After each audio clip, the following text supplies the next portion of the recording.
너무 짧아서 한 번만 봐도 금방 외울 수가 있습니다. 지금 우리가 주기도문을 보고 있는데 주기도문을 크게 앞에 세 가지는 하나님과의 관계에 대한 기도고 뒤에 세 가지는 인간 사이에서 일어나는 일들에 대한 기도다, 이렇게 말씀을 드렸어요.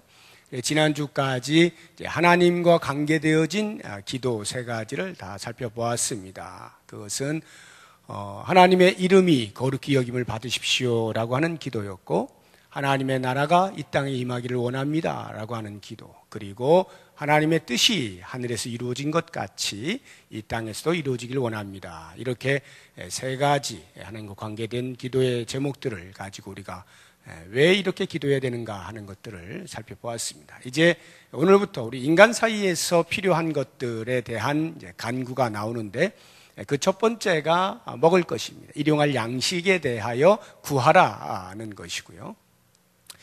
죄사함에 대해서 구하는 것이고, 시험에 들지 아니하고 악에서 구함받기를 위해서 기도하는 이 세 가지가 이제 오늘부터 우리가 보게 될 것인데, 오늘은 일용할 양식에 대해서 같이 한번 생각을 해보려고 합니다. 일용할 양식을 위하여 기도하라는 것이 무엇을 의미하는가 하는 것을 좀 생각을 해봐야 되겠습니다. 일용할 양식을 위해서 기도한다. 가장 중요한 것은 우리가 일용할 양식이 필요한 사람이로구나 하는 것을 인식하는 것입니다. 이 기도를 통해서 우리는 일용할 양식이 필요한 사람이로다 라고 하는 것을 깨닫는 것입니다. 다시 말하면 육체적으로 필요한 것들이 있다는 것이고, 그 육체적 필요에 대하여 구하는 것은 절대로 신령하지 않은 것이 아니다, 이 말입니다.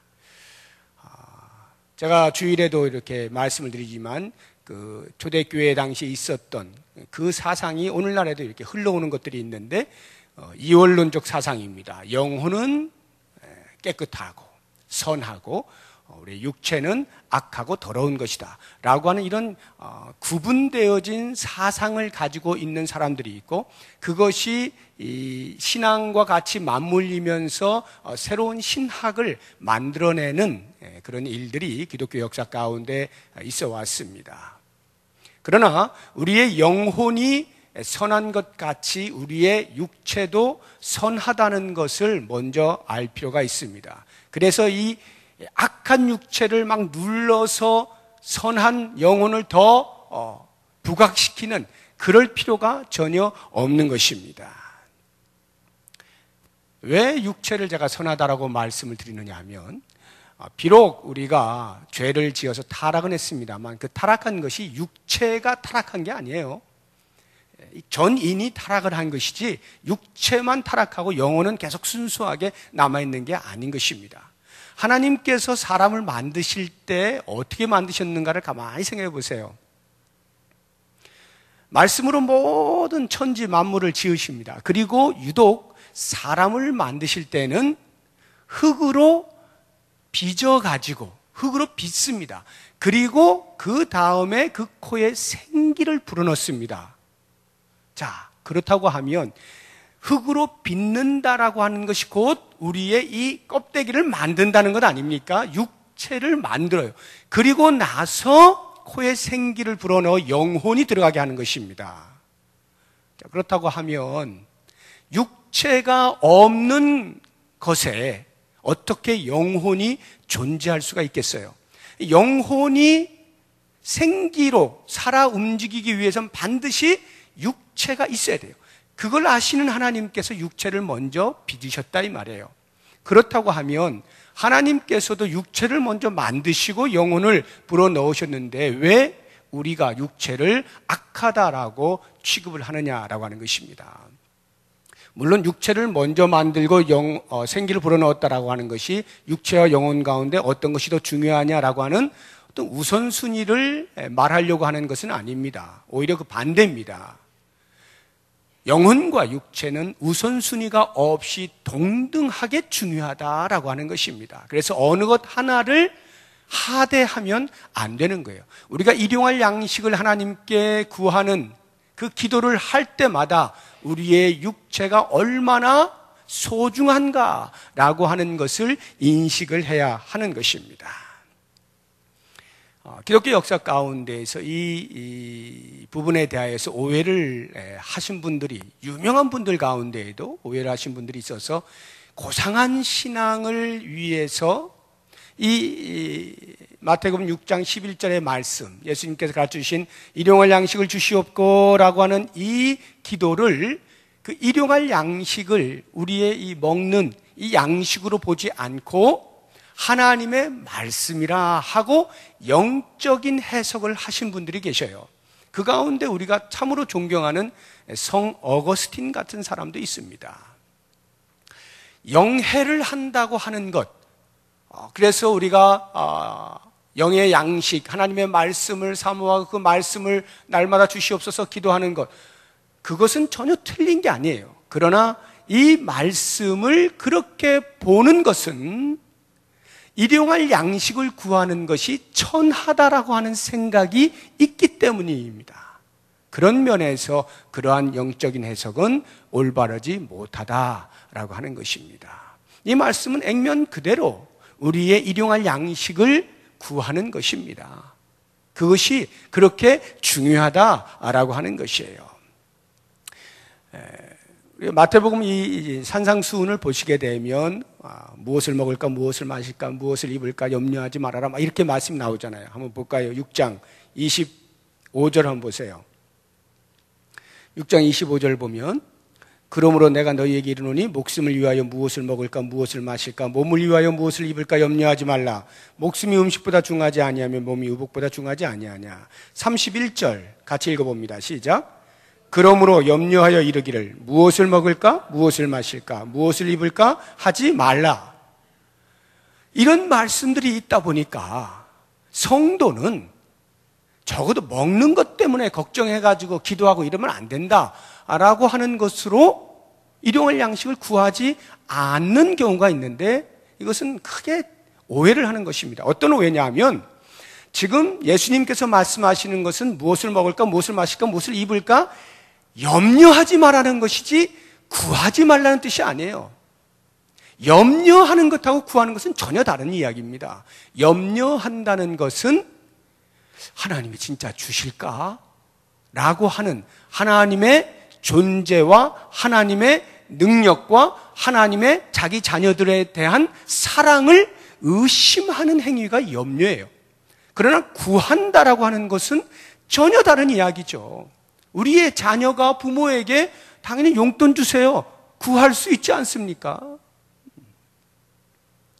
그렇기 때문에 이와 같은 말씀들로 인하여서 우리가 마치 어떤 신앙의 높은 수준에 오르면 더 이상 이 땅에 있는 뭐 먹을 것 가지고 구하는 것은 이제는 초보의 신앙인들이 하는 것이고, 우리는 거룩하게 앞서 말씀해 주셨던 하나님의 나라를 위해서, 하나님의 뜻을 위해서, 하나님의 그 이름이 거룩히 여김을 받을 것을 위해, 뭐 이런 좀 고상한 기도만 한다라고 생각을 하면, 만약 그것이 맞다라면 예수님께서 일용할 양식을 위하여 기도하라는 말씀을 하셨을 리가 만무한 것입니다. 그런 면에서 일용할 양식을 구한다는 것 매우 중요한 것이고요.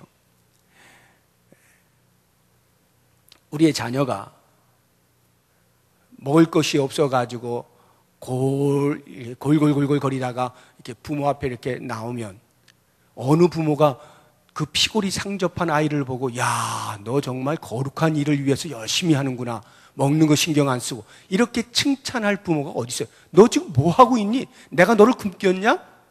부모의 마음은 피골이 상접한 자녀를 보면 가슴이 아픈 것이고, 그렇게 살으라고 해본 적이 없는 거예요. 우리 하나님께서 당신의 자녀들의 삶에 있어서 먹을 것이 없어가지고 피골이 상접한 채로 오직 주의 나라를 위해서만 구하는 그 모습을, 야, 너 정말 훌륭하구나, 이렇게 칭찬하실 리가 만무한 거예요. 우리 하나님이 어떤 하나님이신가에 대한 인식이 부족한 거예요. 모든 것을 가지고 계시고 모든 것을 주시기를 기뻐하시는 그 하나님을 아버지로 모시면서도 신령한 것을 위한다고 하는 명목하에 일용할 양식에 대하여 하대하고 있다면 그것은 바른 신앙이 아니다라고 하는 거예요. 그런 면에서 하나님께서 우리에게 주신 이 육체 귀하게 여겨야 됩니다. 성령이 거하시는 전이라 하지 않았습니까? 귀하게 여겨야 되고 이 몸으로 건강을 유지하고 그래서 하나님께 영광을 돌리는 몸이 되어야 하는 거예요. 우리가 일용할 양식을 구한다라고 하는 것은 바로 이렇게 육체가 우리의 영혼과 더불어 중요하다, 하나님께서 주신 선물이다 라고 하는 것에 대한 인식을 반드시 할 수 있어야 됩니다. 두 번째로 이 기도를 하면서 우리가 알아야 되는 것은 물질의 주인이 내가 아니라 하나님이시다. 물질의 주인이 누구냐라고 하는 것을 인식하게 하는 것입니다. 그러니까 일용할 양식을 주옵소서라고 기도하는 가운데에 우리는 물질의 주인이 하나님이심을 고백할 수 있어야 한다라고 하는 것이죠. 다시 말하면 일용할 양식을 주세요라고 할 때 그 양식을 얻는 이 자체에 초점이 있는 것이 아니라 누가 그 양식을 주느냐라고 하는 데에 초점을 맞춰야 된다라고 하는 거예요. 보세요. 예수를 믿는 사람들 뿐만 아니라 이 땅에 있는 누구나 다 마찬가지로 똑같이 먹을 것을 위해서 구합니다. 그 구하는 대상이 종교마다 다를 것이고 추구하는 그 대상에 따라 다 다를 거예요. 그렇죠? 그러나 모든 예수 믿지 않는 사람들의 일용할 양식을 구하는 것은요, 그 양식에 초점이 있습니다. 내가 이 양식을 얻을 수 있느냐 없느냐가 초점이지 누가 주었느냐는 그렇게 중요하지 않아요. 예를 들어 불교인이다, 내가 불자다라고 할지라도 그래서 부처한테 빕니다. 부처에게 일용할 양식을 빌어요. 그래서 얻었을 때 당연히 부처에게 감사하다라고 말을 하겠죠. 감사한 마음을 갖겠죠. 그러나 그 사람의 마음에는 부처가 중요한 게 아니에요. 부처가 나에게 주었다는 게 중요한 게 아니라 이것을 내가 얻었다는 것이 중요한 것입니다. 그래서 만약에 굳이 부처가 아니라 혹시 공자가 줬다 할지라도 이건 공자가 주었으니 난 싫어, 나는 불자인데 하고 내팽개치는 사람은 없습니다. 왜? 모든 이방인의 구하는 것은 그 구하는 내용에 있어요. 그 내용을 받아들이는 것이 목적이기 때문에 물론 신앙의 어떤 약간씩의 양심의 어떤 그런 것들은 있을런지 몰라도 중요한 건 받아들이는 이 양식에 초점이 있다는 것입니다. 그러나 우리들은 그렇지 않아요. 우리는 일용할 양식을 얻는 여기에 목적이 있는 게 아니라 그것을 누가 주느냐라고 하는 것에 대한 인식입니다. 예수님께서 우리에게 일용할 양식을 위하여 날마다 기도하라고 하는 것은 그 양식을 누가 주느냐는 것을 보라, 이 뜻이에요. 누가복음 12장에 보면 그 어리석은 부자의 비유가 나오지 않습니까? 한번 찾아보실래요? 누가복음 12장.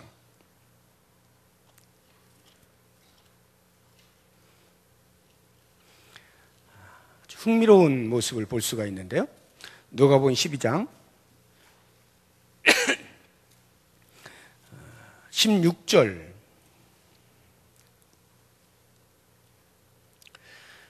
또 비유로 그들에게 말하여 이르시되 한 부자가 그 밭에 소출이 풍성하며 심중에 생각하여 이르되 내가 곡식 쌓아둘 것이 없으니 어찌할까 하고 또 이르되 내가 이렇게 하리라 내 곡간을 헐고 더 크게 짓고 내 모든 곡식과 물건을 거기 쌓아두리라.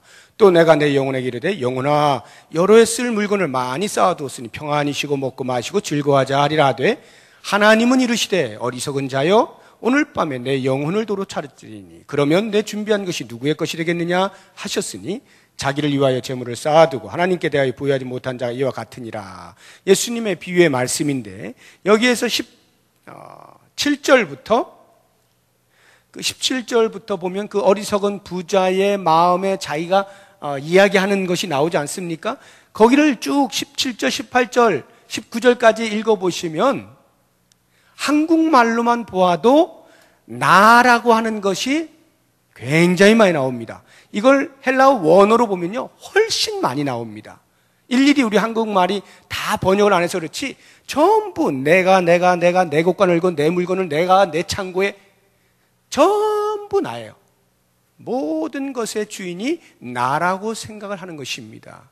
이 부분에 대해서 하나님께서 그냥 한마디로 말씀하시는 거죠. 20절에 어리석은 자야, 네 영혼을 내가 찾아버리면 그 내 것이라고 말한 그 모든 게 다 누구의 것이 되겠느냐? 물질의 주인이 누구냐? 라고 하는 것을 이 어리석은 부자에게 말해주는 거죠. 예수님이 이와 같은 비유의 말씀을 하시는 것은 이 땅에 있는 모든 것, 심지어 그것이 내 손 안에 들어와 있다 할지라도, 내 저금통장 안에 들어와 있다 할지라도 그것이 누구 것이냐? 라고 하는 것에 대하여 질문을 던지고 있는 것입니다. 우리가 일용할 양식을 하나님 앞에 날마다 구할 때 그것은 그 양식을 주시는 분이 누구신가라고 하는 물질의 주인을 인식하는 행위인 거예요. 이렇게 물질에 대하여 주인 되심을 인정할 수 있다면 그 사람은 물질뿐만 아니라 다른 모든 영역에서도 예수 그리스도의 로드십, 주 되심을 고백할 수가 있게 되는 거예요. 하나님이 우리에게 원하시는 것은 바로 이 부분인 것입니다. 우리가 이 일용할 양식을 구한다라고 할 때 가만히 생각해 보세요. 일용할 양식을 구했어요. 오늘 하나님 일용할 양식을 주십시오라고 구했어요. 그러면 오늘 끝났습니다. 그럼 내일 되면 어떻게 할까요? 내일. 또 오늘이죠. 내일이. 그러면 또 어떻게? 일용할 양식을 주십시오라고 기도하는 거예요.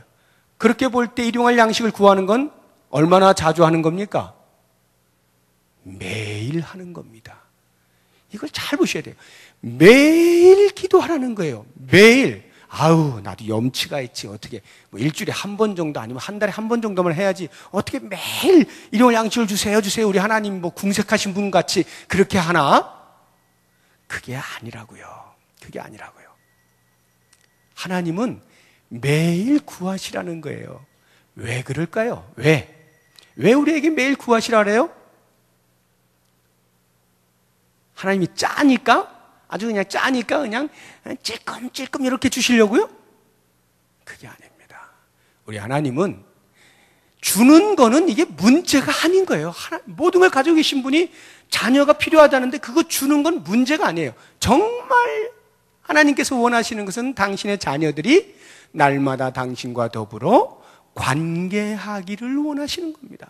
언제나 부모와 자녀의 관계임을 확인하고 서로 인식하고 그 가운데서 하나님은 기쁨을 얻으시길 원하는 거예요. 그래서 일용할 양식을 구하라는 거예요. 매일같이. 마치 자녀가 용돈을 달라 할 때에 부모가 1년치를 한꺼번에 확 줘버리고 자, 너 1년 동안 나 더 이상 보지 마. 이렇게 하지 않는다고요. 매일매일 필요한 만큼을 주는 거예요. 주면서 그 자녀는 주시는 그 부모님을 보면서 어떤 생각이 듭니까? 용돈을 받을 때마다 아우 치사해. 한 달치씩 주시든가 말이야. 1년치 주든. 물론 좀 멍청한 자녀는 그렇게 생각하겠습니다만 매일 용돈을 받으면서 자기도 모르는 사이에 부모의 존재감을 느끼는 거예요. 아, 부모구나. 뭐 굳이 막 생각해서가 아니라 그게 쌓이면서 아, 부모란 나에게 어떤 존재다라고 하는 것을 이게 알게 되어지는 것이죠. 하나님께서 우리에게 원하시는 게 그런 모습이에요. 우리들이 하나님을 잊지 않고 살기를 원하는 거예요. 날마다 일용할 양식을 구하면서 그것을 주시는 하나님, 좋으신 하나님, 필요하면 언제든지 주시는 하나님, 그 하나님을 기억해 내라. 그렇게 사는 것을 하나님이 기뻐하신단 말이에요. 그런 면에서 날마다 일용할 양식을 위하여 구하라 이렇게 말씀하시는 거죠. 그 잠언 30장에 보면 아주 유명한 아굴의 잠언이 나오지 않습니까? 내 평생에 두 가지를 구하는데 하나는 헛된 것과 거짓말을 하지 않는 것, 그것을 멀리하게 해주시는 것이고 또 다른 하나는 일용할 양식을 주시기를 위하여 기도하는 것. 이 두 가지 아주 유명한 말씀이죠. 왜 일용할 양식을 위하여 내가 구하는가? 내가 만약 부하여 하나님 몰라, 하나님이 어디 계셔? 이렇게 여호와를 모른다 하지 않기 위해서 일용할 양식을 주십시오라고 기도하고, 또 내가 너무 가난해가지고 하나님의 이름을 욕되게 만드는 도적질이나 하고 이렇게 되지 않기 위하여 일용할 양식을 구하겠다라고 말하거든요. 자, 이 아굴의 이 고백 속에서 일용할 양식을 구하는데 아굴이 정말로 목적하는 게 일용할 양식입니까? 아니요. 아굴은 하나님과의 관계를 생각하고 있는 거예요. 그래서 일용할 양식을 달라는 거예요. 너무 많이 주지 마세요. 너무 모자라게 주지 마세요. 저는 하나님과 늘 관계하며 살고 싶어요. 하나님을 모른다 할까? 하나님의 이름을 욕되게 할까? 그렇게 살고 싶지 않고 하나님의 자녀로 날마다 하나님과 함께 살고 싶어요. 그것을 목적하여서 그는 일용할 양식을 구하겠다라고 말하는 거예요. 그렇습니다.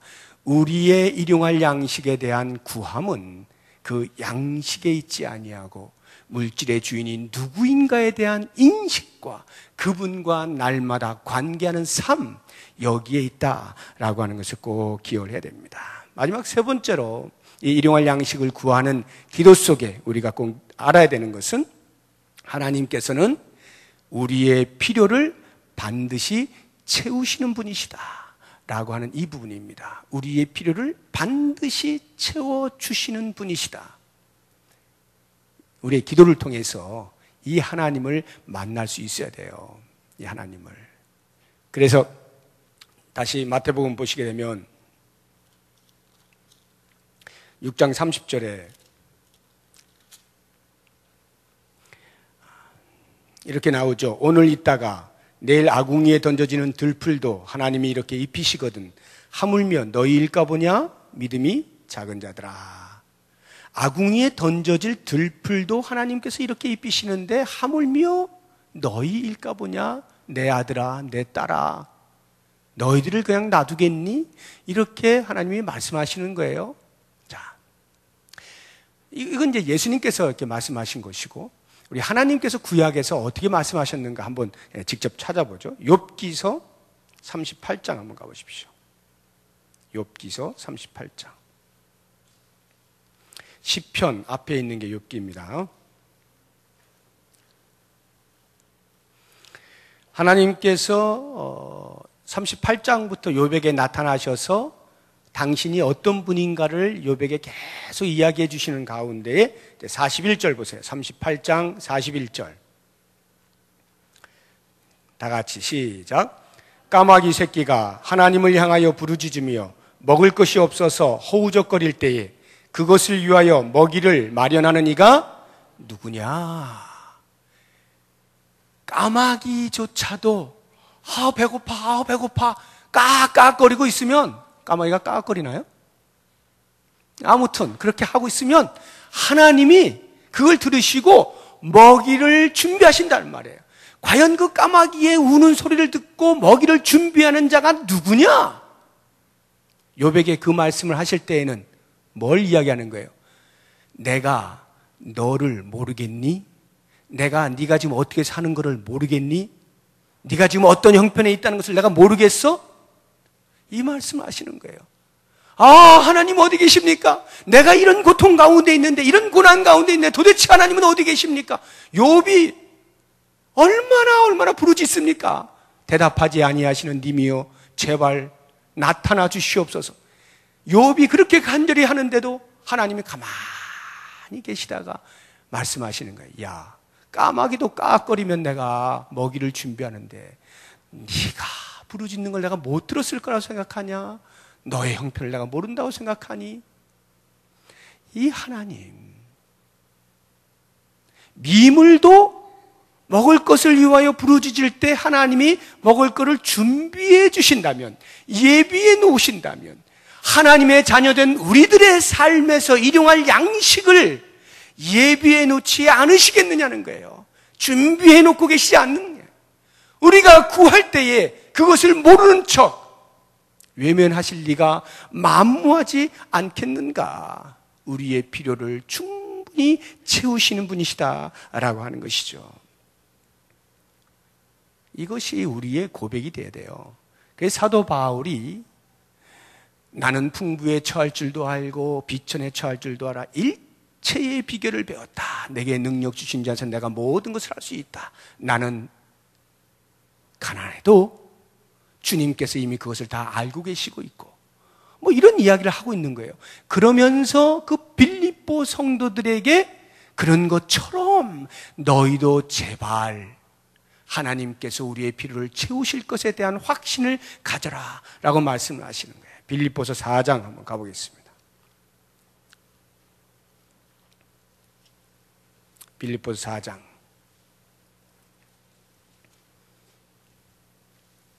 19절입니다. 시작.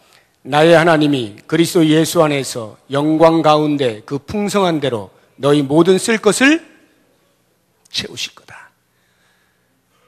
사도 바울의 확신이에요. 자기의 삶에 역사하신 하나님을 경험한 바울은 빌립보 교인들에게 확신을 심어주는 거예요. 우리의 모든 필요를 채우실 분이다. 모른다 하실 분이 아니다. 나보다 나를 더 잘 아시는 분이시다. 나의 필요를 때를 따라 공급해 주신다. 그렇습니다. 이것이 우리의 확신이 돼야 돼요. 기도하는 가운데 하나님 일용할 양식을 주십시오. 그 기도 가운데에서 내 기도를 들으시고 나의 필요를 채우시는 하나님, 확신이 있어야 됩니다. 물론 이렇게 기도할 때 조심해야 되는 게 있습니다. 제가 서두에서 너무 신령한 것을 구하다가 이 육체를 악하다 생각하여 일용할 양식을 구하는 것을 천히 여기는 사람에 대해서 소개를 했습니다만, 그와 반대될 수도 있어요. 다시 말해서 물질이 최고라고 생각하고 물질을 그냥 계속 구하는 이런 세속주의자가 있을 수 있어요. 현세주의자. 그런 부분에 대해서 허용하기 위하여 예수님이 이 말씀을 가르치신 것이 아니에요. 뭐든지 구해, 뭐든지 구하면 다 준다. 그거 말씀하시는 게 아닙니다. 일용할 양식이라잖아요. 일용할 양식. 그러면 하나님이 생각하는 일용할 양식의 기준과 내가 생각하는 일용할 양식의 기준이 다를 수 있잖아요. 나는 아파트 100평이 일용할 양식이야, 나는. 하나님은 야, 한 30평이면 돼. 기준이 다를 때 어떻게 할 거냐 이거예요. 그때 우리는 일용할 양식에 대한 하나님의 생각을 읽어낼 수 있어야 되는 거예요.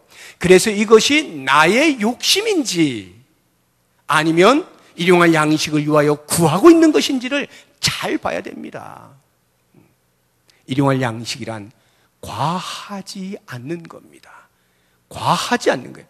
그 기준은 자기의 신앙의 정도로 결정을 지어야 돼요. 뭐 절대적인 기준은 있는 것이 아니니까 쌀밥 먹어야 돼, 보리밥 먹어야 돼, 뭐 현미를 먹어야 돼.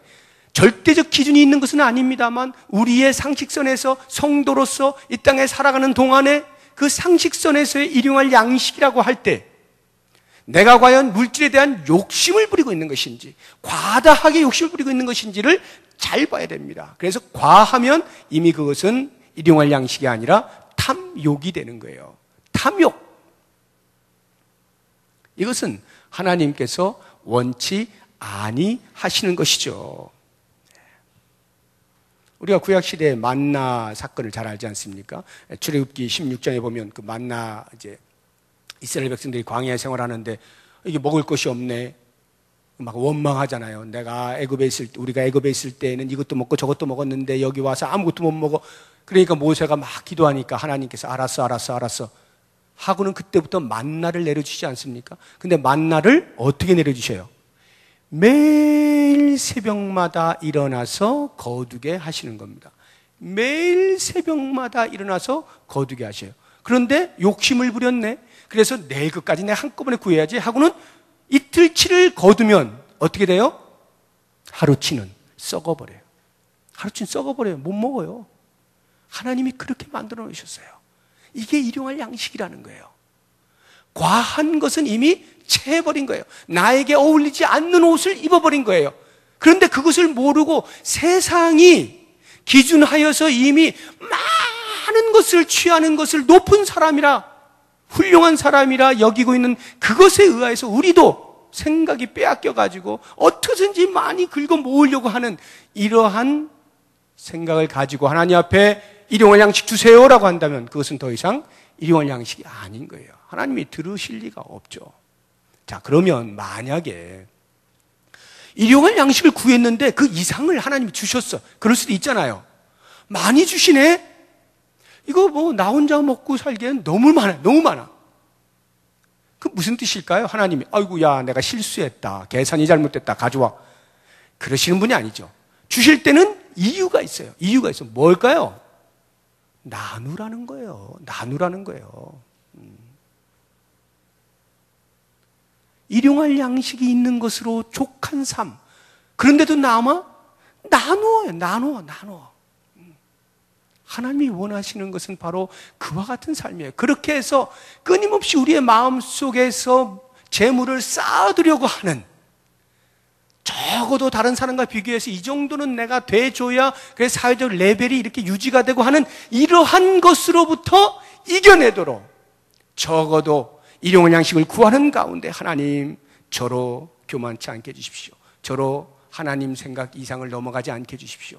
계속 자기 자신을 절제하면서, 그럼에도 불구하고 하나님이 복을 주셔서 계속 물질을 부어주시면 그것으로 끊임없이 하나님 기뻐하신 일들을 위하여 주변을 돌아보아 나누게 될 때 그 사람의 삶에는 일용할 양식이 끊어지지 아니하는 거예요. 그거면 최고 아니에요? 일용할 양식이 끊어지지 아니하면 된 거 아닙니까? 내가 하나님을 잊어버리지 않냐고, 내가 하나님을 경외하면서 일용할 양식이 있어. 때때로 남는 것들 사람들과 나누고, 그 이상의 더 아름다운 삶이 어디 있겠어요? 얼마나 우리의 저금통에 많이 채워서 안심하고 살겠어요. 영혼을 취하면 아무것도 아닌 것을.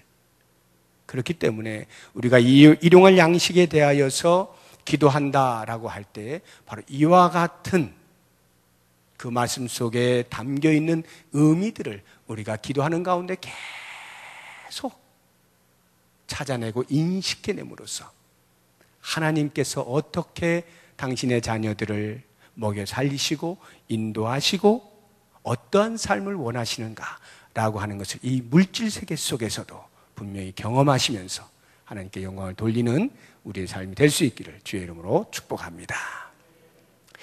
자, 이 시간에 우리 같이 이제 기도를 할 텐데 먼저 찬송을 같이